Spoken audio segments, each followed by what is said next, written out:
நாடு முழுவதும் பல குற்ற சம்பவங்கள் நடந்துக்கிட்டு தான் இருக்கு. காவல்துறையினரும் விசாரிச்சுக்கிட்டு தான் இருக்காங்க. அது மாதிரியான பல குற்ற சம்பவங்களின் தொகுப்பு தான் நிகழ்தகவு.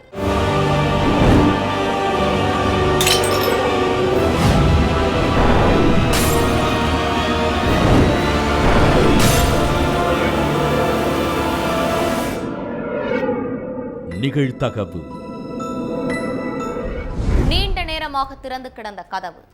உள்ளே சென்று பார்த்த அக்கம் பக்கத்தினருக்கு காத்திருந்த அதிர்ச்சி. கழுத்தில் காயங்களோடு சடலமாக கிடந்த பெண். சடலத்தின் பக்கத்தில் தூக்கில் தொங்கிக் கொண்டிருந்த காதலர். ஒரே வீட்டில் ஒன்றாக வாழ்ந்து வந்த ஜோடி தற்கொலை செய்து கொண்டது ஏன்? நடந்தது என்ன?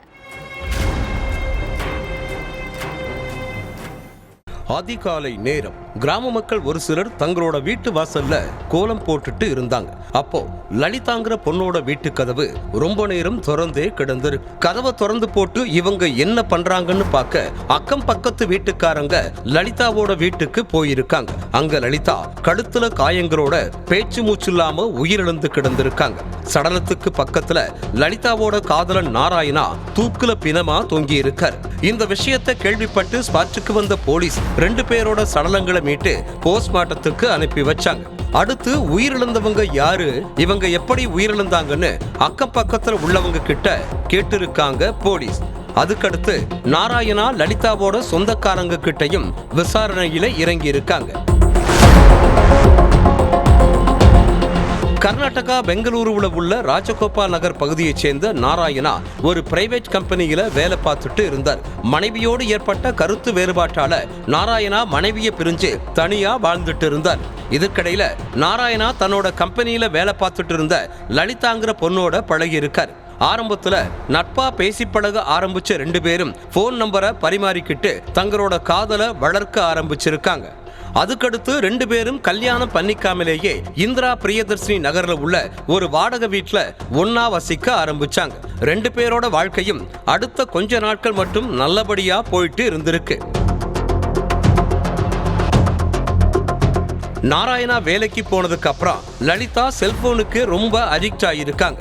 எந்த நேரமும் வாட்ஸ்அப், இன்ஸ்டா, ட்விட்டர்ல மூழ்கின லலிதா யார் கூடவோ அடிக்கடி சாட் பண்ணிட்டும் இருந்திருக்காங்க. கம்பெனியில இருந்து நாராயணா ஏதும் அவசரத்துக்கு போன் பண்ணா கூட லலிதா எடுக்க மாட்டாங்கன்னு கூறப்படுது. அதே மாதிரி அடிக்கடி லலிதாவோட போன் பிஸின்னு வந்திருக்கு. லலிதாவோட நடவடிக்கையை பார்த்து கோபமான நாராயணா, உனக்கு போன் பண்ணா ஒன்னு போனை எடுக்க மாட்டேங்கிற, அப்படி இல்லைன்னா போன் பிஸின்னு வருதுன்னு சொல்லி சண்டை போட்டு இருக்காரு. அதுக்கு லலிதா, நான் என்னோட அம்மா ஃப்ரெண்ட்ஸ் கூட தான் பேசிட்டு இருக்கேன்னு சொல்லி இருக்காங்க. ஆனா அத நம்பாத நாராயணா, நீ வேற யார் கூடவோ தொடர்புல இருக்க, அதான் உன்னோட போன் எந்த நேரமும் பிஸின்னு வருதுன்னு சொல்லி லலிதா கூட சண்டை போட்டு சர்ற மாதிரியா தாக்கி இருக்காரு. அப்ப லலிதா, நீங்க நினைக்கிற மாதிரி எல்லாம் நான் யார் கூடவும் பேசல, அதனால தேவையில்லாம என்ன சந்தேகப்பட்டு அடிக்கிற வேலையெல்லாம் வச்சுக்காதீங்கன்னு சொல்லி இருக்காங்க. ஆனா லலிதாவோட கதறலை கேட்டு கொஞ்சம் கூட அவங்கள நம்பாத நாராயணா லலிதாவை போட்டு டெய்லி அடிச்சு சித்திரவதை பண்ணிட்டு இருந்திருக்கார். சம்பவத்தன்னைக்கு வேலைக்கு போயிட்டு வீட்டுக்கு திரும்பி இருக்காரு நாராயணா. அப்போ மறுபடியும் லலிதாவுக்கும் நாராயணாவுக்கும் இடையே சண்டை ஏற்பட்டு இருக்கு. நாராயணாவோட பேச்சை கேட்டு ஆத்திரமடைஞ்ச லலிதா இதுக்கப்புறமும் பொறுத்து போனா வேலைக்கு ஆகாதுன்னு அவரை தகாத வார்த்தைகளால பதிலுக்கு திட்டி இருக்காங்க. இதை கேட்டு கடும் கோபமான நாராயணா லலிதாவை போட்டு சர்ற மாதிரியா தாக்கி கழுத்தை நெரிச்சிருக்கார். அப்ப லலிதா மூச்சு திணறல் ஏற்பட்டு சம்பவ இடத்திலேயே உயிரிழந்துட்டாங்க. லலிதா உயிரிழந்ததை பார்த்து பதறி போன நாராயணா என்ன செய்யறதுன்னு தெரியாம அதே அறையில தூக்கு மாட்டி உயிரை மாச்சிக்கிட்டார். இந்த தகவலை கேட்டு ஸ்பாட்டுக்கு வந்த போலீஸ் 2 பேரோட சடலங்களையும் மீட்டு வழக்கு பதிவு பண்ணி விசாரிச்சுட்டு இருக்காங்க. கிரைண்டரில் மின்சாரம் பாய்ந்து மனைவி உயிரிழந்து விட்டதாக கதறி அழுத கணவன். தாயின் உயிரிழப்பில் சந்தேகம் உள்ளதாக கூறி காவல் நிலையம், நீதிமன்றம், சிபிஐ என ஒன்றையும் விடாமல் அலசி ஆராய்ந்து உண்மையை வெளிக்கொண்டு வந்த மகன். கட்டிய கணவனே மனைவியை கட்டையால் அடித்தும் கழுத்தை நெரித்தும் கொலை செய்தது அம்பலம். 15 ஆண்டுகளாக நீதிமன்றத்தில் நடந்து வந்த கொலை வழக்கு. மனைவியை கணவன் கொலை செய்தது ஏன்? கொடூர கணவனுக்கு நீதிமன்றம் விதித்த தீர்ப்பு என்ன?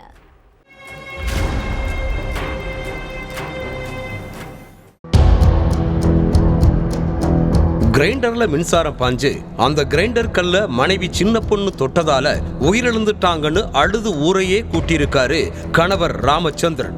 ஓடி வந்த அக்கம் பக்கத்துல உள்ளவங்களும் ராமச்சந்திரன் அழுததை பார்த்து பரிதாபப்பட்டதோட சேர்ந்து அழுது இருக்காங்க. ஆனா அம்மாவோட உயிரிழப்புல மகன் முருகனுக்கு சந்தேகம் இருந்திருக்கு. மின்சாரம் தாக்குன மாதிரி தெரியலன்னு சந்தேகப்பட்ட முருகன் போலீஸ் ஸ்டேஷன்லயும் கம்ப்ளைண்ட் பண்ணியிருக்காரு. அந்த கம்ப்ளைண்ட்டை போலீசார் கண்டுக்கிற மாதிரியே தெரியல. அதனால நீதிமன்றத்துல வழக்கு தொடர்ந்த முருகன் சிபிஐ விசாரிக்கணும்னு கோரிக்கை வச்சிருக்கார். அடுத்து வழக்க சிபிஐ கையில் எடுத்துச்சு. அப்பதான் மகனோட சந்தேகம் சரிதான்னு தெரிய வந்துச்சு. கூடவே போஸ்ட்மார்ட்டம் ரிப்போர்ட்டும் சின்ன பொண்ணு மின்சாரம் தாக்கி உயிரிழக்கல, கொலை செய்யப்பட்டிருக்காங்கன்னு வெளிச்சத்துக்கு கொண்டு வந்துச்சு. சேலம் வீராணம் பக்கத்துல கற்பகம் காட்டுவளவு பகுதியைச் சேர்ந்தவர் விவசாயி ராமச்சந்திரன். 62 வயசான இவருக்கு கணவனை இழந்த ஒரு பொண்ணு கூட பழக்கம் ஏற்பட்டிருக்கு.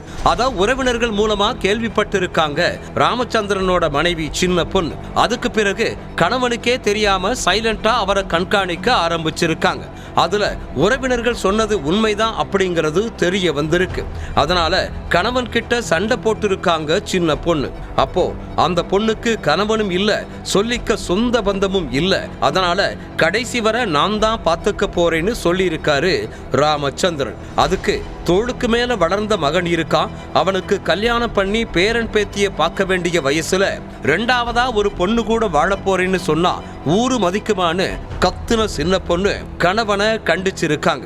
ஆனா அந்த கண்டிப்பை எல்லாம் காதுல வாங்காத ராமச்சந்திரன் கணவனை இழந்த பொண்ணோட பேசுறதையோ பழகிறதையோ நிறுத்தல. அதனாலேயே ராமச்சந்திரன் வீட்டுல நித்தம் சண்டை சச்சரவாவே இருந்திருக்கு. இந்த சண்டையெல்லாம் கவனிச்ச ராமச்சந்திரனோட மகன் முருகனும் அப்பாவை கண்டிச்சிருக்கார். ஆனாலும் ராமச்சந்திரன் அவங்க பேச்ச கேட்கவே இல்லை. கணவனோட பிடிவாதத்தை மாத்த முடியலையேன்னு வருத்தப்பட்ட சின்ன பொண்ணுக்கு சொத்தையும் அந்த பொண்ணுக்கே ராமச்சந்திரன் எழுதி வச்சிருவாரோன்னு பயம் வந்திருக்கு. அதனால 2ல 1 தெரிஞ்சாகணும், நானும் மகனும் வேணுமா அந்த பொண்ணு வேணுமான்னு கணவன் கிட்ட ரொம்ப சண்டை போட்டு இருக்காங்க. அப்பதான் ஆத்திரமடைஞ்ச கணவன் கட்டையால மனைவியோட தலையில அடிச்சு கழுத்தை நெரிச்சு கொன்னு இருக்காரு. அடுத்து கிரைண்டர்ல மின்சாரம் பாஞ்சு அதனால மனைவி உயிரிழந்துட்டதா நாடகம் ஆடி இருக்காரு.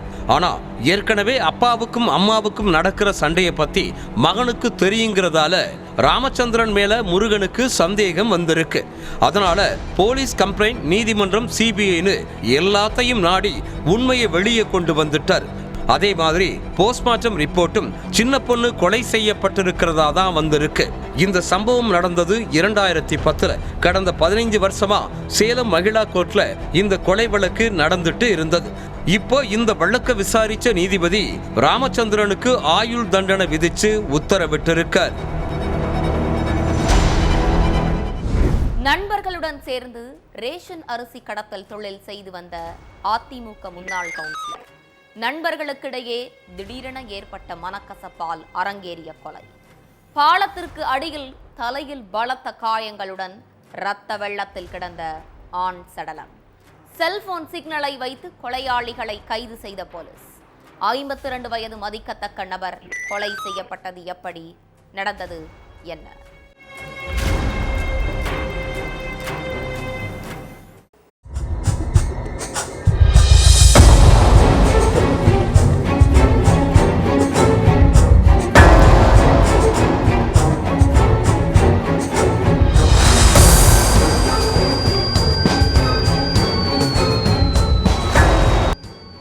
நாமக்கல் கரூர் தேசிய நெடுஞ்சாலை வழியா அதிகப்படியான வாகனங்கள் போறதும் வர்றதுமா இருந்திருக்கு.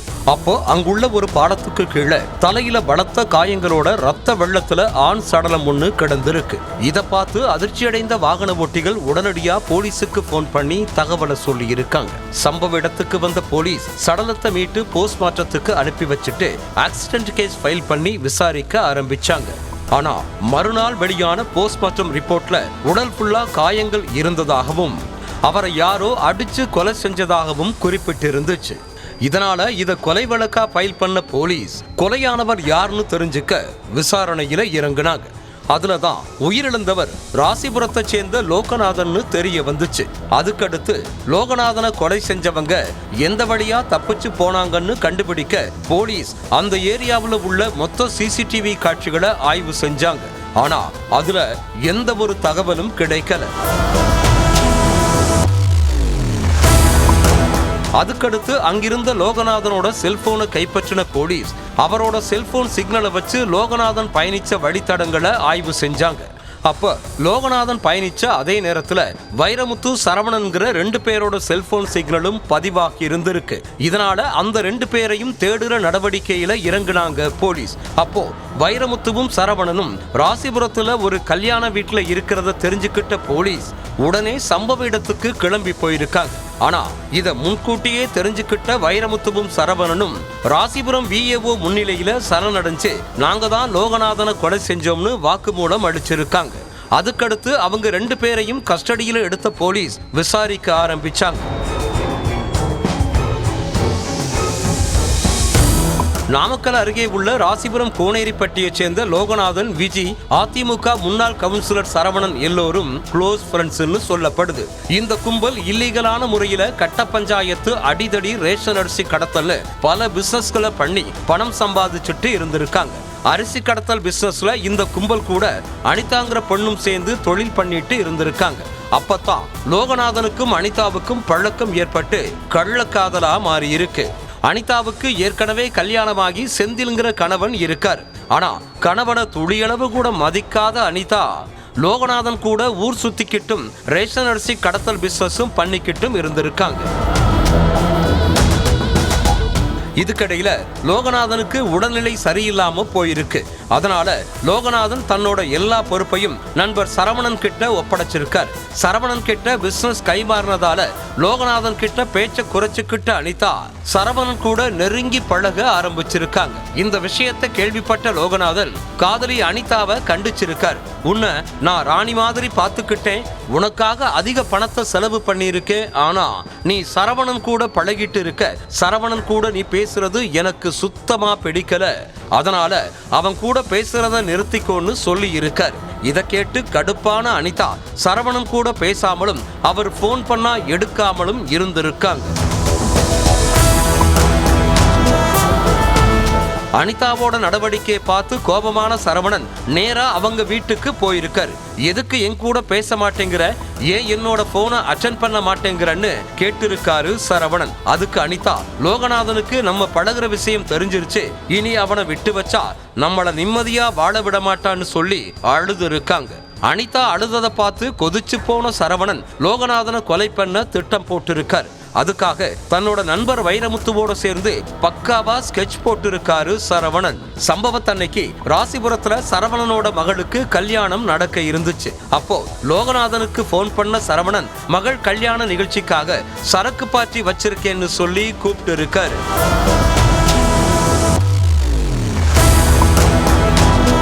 இத அப்படியே நம்புன லோகநாதன் சரவணன் கூப்பிட்ட இடத்துக்கு போயிருக்காரு. அப்போ லோகநாதன், சரவணன், வைரமுத்துன்னு 3 பேரும் கார்ல ரயில்வே ஸ்டேஷன் நோக்கி போயிட்டு இருந்தாங்க. அப்போ பாதி வழியில திடீர்னு லோகநாதனை பார்த்து, நீ எதுக்குடா அனிதா கூட பேசிட்டு இருக்க, அவ என்னோட ஆளு, இனிமே நீ அனிதா கூட பேசாதன்னு சொல்லி இருக்காரு சரவணன். அதுக்கு லோகநாதன் பதிலுக்கு வாக்குவாதம் பண்ண பின்னாடி உட்கார்ந்திருந்த வைரமுத்து துண்ட வச்சு லோகநாதனோட கழுத்தை நெரிச்சிருக்காரு. அப்போ இரும்பு கம்பியை எடுத்த சரவணன் லோகநாதனோட தலையில 10 முறை ஓங்கி அடிச்சிருக்காரு. இதுல நிலை குலைஞ்ச லோகநாதன் சம்பவ இடத்திலேயே ரத்த வெள்ளத்துல துடிக்க துடிக்க உயிரிழந்துட்டார். அடுத்து சடலத்தோட அதே ஏரியாவுல ரொம்ப நேரம் சுத்திட்டு இருந்த அந்த கொலைகார கும்பல் சடலத்தை அங்குள்ள ஒரு பாலத்துக்கு கீழே வீசிட்டு தப்பிச்சு போயிட்டாங்க. விசாரணையோட முடிவுல எல்லா உண்மைகளையும் தெரிஞ்சுக்கிட்ட போலீஸ் சரவணன், வைரமுத்துவை அரெஸ்ட் பண்ணி சிறையில அடைச்சிட்டாங்க. டிப்பர் லாரி ஏறி அண்ணன் உயிரிழந்து விட்டதாக கத்தி கூச்சலிட்டு நாடகமாடிய தம்பியின் நடவடிக்கையில் சந்தேகப்பட்டு கஸ்டடியில் எடுத்து விசாரித்த போலீஸ். விசாரணையில் அடுத்தடுத்து வெளியான அதிர்ச்சி தகவல்கள். அண்ணனை உடன் பிறந்த தம்பியே கொலை செய்தது ஏன்? பின்னணி என்ன?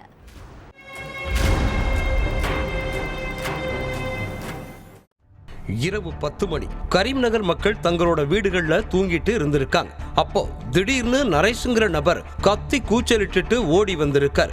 அண்ணன் வெங்கடேஷ் டிப்பர் லாரி ஏறி உயிரிழந்துட்டதா சொல்லி கதறி அழுதுருக்கார். இதை கேட்டு அதிர்ச்சி அடைந்த சொந்தக்காரங்க சம்பவ இடத்துக்கு போயிட்டு வெங்கடேஷோட சடலத்தை கட்டி பிடிச்சு அழுதுருக்காங்க.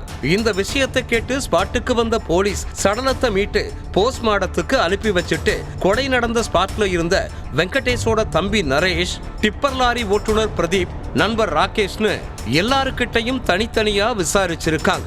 அப்போ நரேஷும் ராகேஷும் நாங்க வண்டிக்கு பின்னாடி நின்னுட்டு இருந்தோம், ஓட்டுநர் பிரதீப்போட அலட்சியத்தால தான் இந்த விபத்து ஏற்பட்டுச்சுன்னு சொல்லி இருக்காங்க. அதுக்கடுத்து பிரதீப் கிட்ட விசாரணை பண்ணி இருக்காங்க. வெங்கடேஷ் வண்டிக்கு முன்னாடி உட்கார்ந்துட்டு இருந்ததை பார்க்கல. அவர் கத்தும் போது பதற்றத்துல என்ன பண்றதுன்னு தெரியாம வண்டியை அப்படியே விட்டுட்டு ஓடிட்டேன்னு சொல்லி இருக்காரு. இதனால இத ஆக்சிடென்ட் கேஸா ஃபைல் பண்ணி விசாரிச்சுட்டு இருந்திருக்காங்க போலீஸ். வெங்கடேஷுக்கு இறுதி சடங்கு எல்லாத்தையும் நடத்தி முடிச்ச நரேஷ் முகத்துல எந்த ஒரு சோகமும் இல்லாம நண்பர் ராகேஷ் கூட ஜாலியா ஊர் சுத்திட்டு இருந்திருக்காரு. அப்போ நரேஷோட நடவடிக்கையை பார்த்து உறவினர் ஒருத்தருக்கு சந்தேகம் வந்திருக்கு. இதனால அந்த நபர் வெங்கடேஷ் உயிரிழப்புல சந்தேகம் இருக்குதுன்னு சொல்லி பக்கத்துல உள்ள போலீஸ் ஸ்டேஷன்ல புகார் அளிச்சிட்டார். இதனால போலீஸ் மறுபடியும் நரேஷ், பிரதீப், ராகேஷ்னு 3 பேர்கிட்டையும் விசாரிச்சிருக்காங்க. அப்போ 3 பேரும் முன்னுக்கு பின் முரணா பதிலளிச்சதா கூறப்படுது. இதனால அவங்கள கஸ்டடியில எடுத்த போலீஸ் தங்களோட பாணியில அவங்க கிட்ட விசாரிச்சிருக்காங்க. தெலங்கானாவில் உள்ள கரீம் நகரை சேர்ந்த வெங்கடேஷுக்கு நரேஷ்னு ஒரு தம்பி இருக்கார். வெங்கடேஷ் மனநலம் பாதிக்கப்பட்டவர். நரேஷுக்கு சொந்தமா தொழில் பண்ணி வாழ்க்கையில பெரிய பணக்காரரா ஆகணும் தான் ஆசையே. அதுபடி இஎம்ஐல 2 டிப்பர் லாரிகளை வாங்கின நரேஷ் ஷேர் மார்க்கெட்லயும் பணத்தை முதலீடு பண்ணியிருக்கார். ஆனா நரேஷுக்கு ஷேர் மார்க்கெட்ல பெரிய அளவுக்கு லாபம் கிடைக்கல. கிட்டத்தட்ட 1,50,00,000 ரூபாய் வரை அவருக்கு தொழில நஷ்டம் ஏற்பட்டு இருக்கு. அது மட்டும் இல்லாம இஎம்ஐயை கட்ட முடியாமலும் தவிச்சிட்டு இருந்திருக்காரு நரேஷ். கடனை எப்படி அடைக்கிறதுன்னு முழிச்சிட்டு இருந்த நரேஷ் திடீர்னு ஒரு மாஸ்டர் பிளான் போட்டு இருக்கார். அண்ணன் வெங்கடேஷ் மனநலம் பாதிக்கப்பட்டவன், அவன் பேருல இன்சூரன்ஸ் போட்டு கொஞ்ச மாசம் கழிச்சு அவனை கொன்னுட்டா மொத்த பணமும் நமக்கே கிடைச்சிரும்னு யோசிச்சிருக்கார். அதுபடி வெங்கடேஷ் பேருல 4 கோடி ரூபாய்க்கு இன்சூரன்ஸ் போட்ட நரேஷ் நாமினி கையெழுத்தையும் அவரே போட்டிருக்கார். இதுக்கடையில நண்பர் ராகேஷ் கிட்டையும் ரூபாய் 7 லட்சம் வரை கடன் வாங்கியிருந்தாரு நரேஷ். ராகேஷ் பணத்தை கேட்டு நரேஷை டார்ச்சர் பண்ண நேரத்துல இந்த பிளான நண்பர்கிட்ட சொன்ன நரேஷ், கொலைக்கு உதவி பண்ணுனா உனக்கு 13 லட்சம் ரூபாய் தர்றேன்னு சொல்லி இருக்கார். அதே மாதிரி டிப்பர் லாரி ஓட்டுநரையும் இந்த கொலை திட்டத்துல கூட சேர்த்துக்கிட்டாரு நரேஷ்.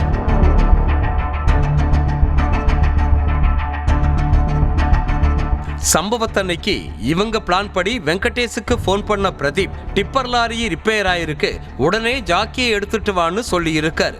வெங்கடேஷ் வீட்டுல இருந்து கிளம்பின உடனே மற்றொரு பைக்ல நரேஷும் ராகேஷும் போயிருக்காங்க. அப்போ வெங்கடேஷ் டிப்பர் லாரிக்கு முன்பகுதியில உட்கார்ந்து ஜாக்கியை வச்சு டயரை கலட்டிட்டு இருந்தார். அந்த நேரத்துல திடீர்னு வண்டியை ஸ்டார்ட் பண்ண பிரதீப் வெங்கடேஷ் மேல ஏத்தி கொண்டு இருக்கார். அதுக்கப்புறம் அந்த 3 பேரும் இது விபத்துன்னு சொல்லி உறவுக்காரங்களையும் போலீஸ்காரங்களையும் ஏமாத்தி இருக்காங்க. ஆனா உறவுக்காரங்க சொன்ன தகவலை வச்சு உண்மையை தெரிஞ்சுக்கிட்ட போலீஸ் நரேஷ், பிரதீப், ராகேஷை அரெஸ்ட் பண்ணி சிறையில் அடைச்சிட்டாங்க. ஏற்கனவே திருமணமாகி 2 பிள்ளைகளுக்கு தாயான பெண் இளைஞருடன் இன்ஸ்டாவில் இனிக்க காதல். அந்த காதலை நம்பி பல கனவுகளுடன் மணமேடைக்கு சென்று தாலி கட்டிய இளைஞர், தன்னை விட 12 வயது மூத்த பெண்ணை நம்பி இளைஞர் மோசம் போன பரிதாபம். திருமணமான மறுநாளே பெண்ணின் புட்டு வெளிவந்தது எப்படி? இளைஞருக்கு அல்வா கொடுத்த பெண் மீது எடுக்கப்பட்ட நடவடிக்கை என்ன?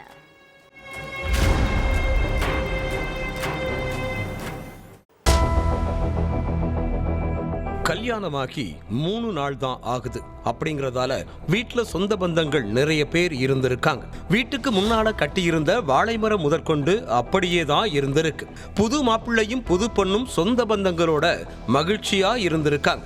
அப்போ திடீர்னு வீட்டுக்கு முன்னால ஒரு கார் வந்து நின்னு இருக்கு. அந்த கார்ல இருந்து இறங்கின சில பேர் வீடு புகுந்து புது பொண்ணோட தலைமுடியை இழுத்து போட்டு சர்ற மாதிரியா அடிச்சிருக்காங்க. என்ன நடக்குதுன்னு எதுவுமே புரியாம அதிர்ச்சியான மாப்பிள்ளை வீட்டுல இருந்தவங்க, நீங்கெல்லாம் யாரு, ஏன் எங்க வீட்டு மருமகளை போட்டு அடிக்கிறீங்கன்னு கத்தி இருக்காங்க. அப்போ அவங்க உங்க வீட்டு மருமகள் இல்ல, 2 பிள்ளைகளோட தாய்னு கார்ல இருந்த ஒரு சிறுவனையும் ஒரு சிறுமியையும் காட்டியிருக்காங்க. அதை பார்த்து மேலும் ஷாக்கான மாப்பிள்ளை வீட்டுக்காரங்களுக்கு அப்பதான் பல உண்மைகள் தெரிய வந்திருக்கு.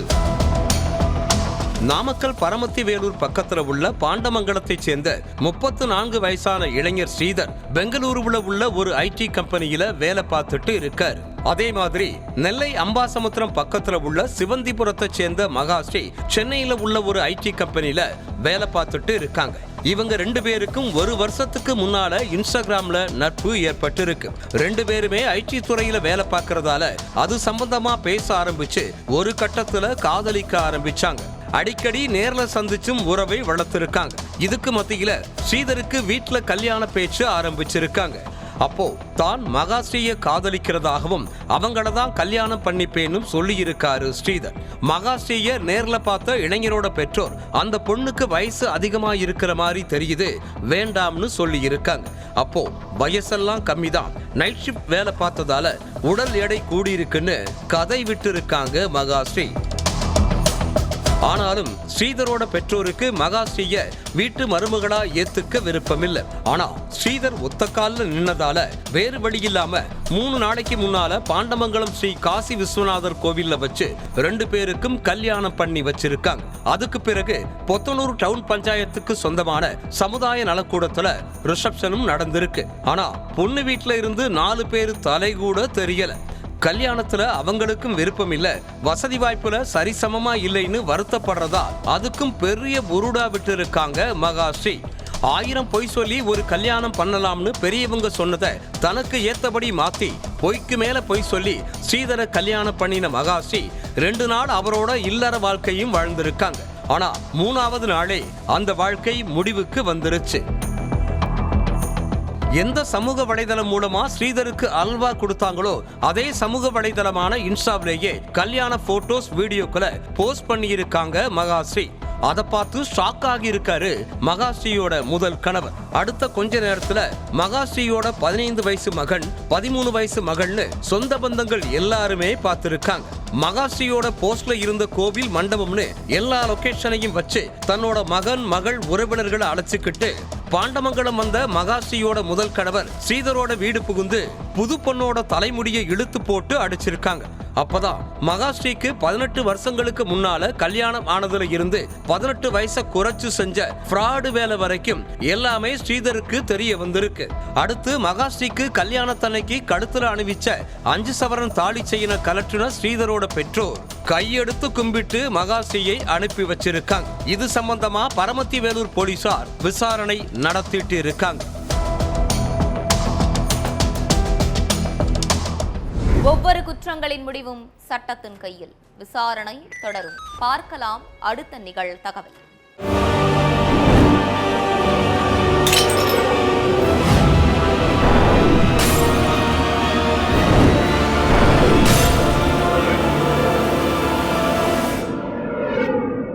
நிகழ்தகவு.